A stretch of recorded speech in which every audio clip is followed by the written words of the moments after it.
एक घने और हरे भरे जंगल में एक सुंदर और विशाल पेड़ खड़ा था। यह पेड़ बहुत ही दयालु और प्यारा था। वह अपने आसपास के सभी जीवों और विशेषकर एक छोटे लड़के से बहुत प्यार करता था। यह लड़का हर दिन पेड़ के पास आता था और पेड़ को खुश करता था। हर दिन की तरह वह लड़का रोज सुबह उठकर सबसे पहले पेड़ के पास जाता।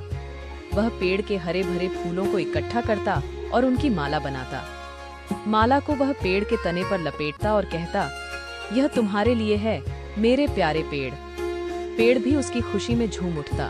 लड़का पेड़ के तने पर चढ़ता, उसकी शाखाओं से झूलता और पेड़ के मीठे फल खाता।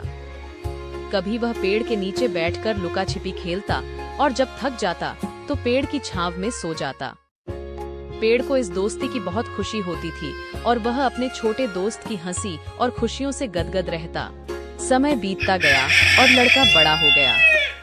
जैसे जैसे लड़का बड़ा होता गया, उसकी जिम्मेदारियां भी बढ़ती गईं। उसने धीरे धीरे पेड़ के पास आना बंद कर दिया। पेड़ को पहले की तरह खुशी और मस्ती का एहसास नहीं हो रहा था। अब पेड़ अकेला महसूस करने लगा। काफी समय बाद लड़का फिर से पेड़ के पास आया। पेड़ खुशी से झूम उठा और बोला, बेटा, तुम आ गए। आओ, मेरे तने पर चढ़ो, शाखाओं से झूलो और मेरे फल खाओ। लड़का गंभीर होकर बोला, अब मैं बड़ा हो गया हूँ। मैं अब खेलने की उम्र में नहीं हूँ। मुझे पैसे चाहिए। मैं बाजार से कुछ खरीदना चाहता हूँ। क्या तुम मुझे पैसे दे सकते हो?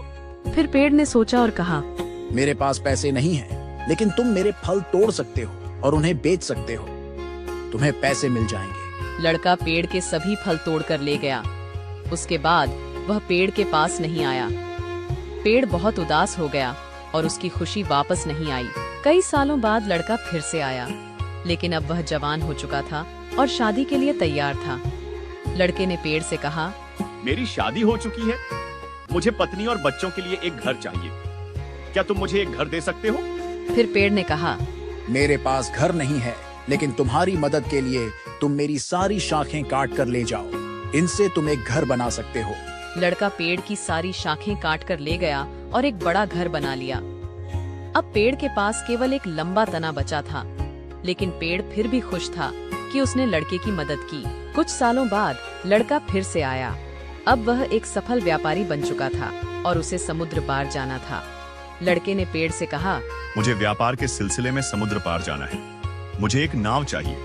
क्या तुम मुझे एक नाव दे सकते हो? फिर पेड़ ने जवाब दिया, मेरे पास नाव नहीं है, लेकिन तुम चाहो तो मेरा तना काट कर उसे नाव बना सकते हो। लड़का पेड़ का तना काट कर ले गया और एक बड़ी नाव बना ली। अब पेड़ का केवल एक ठूंठ ही बचा था।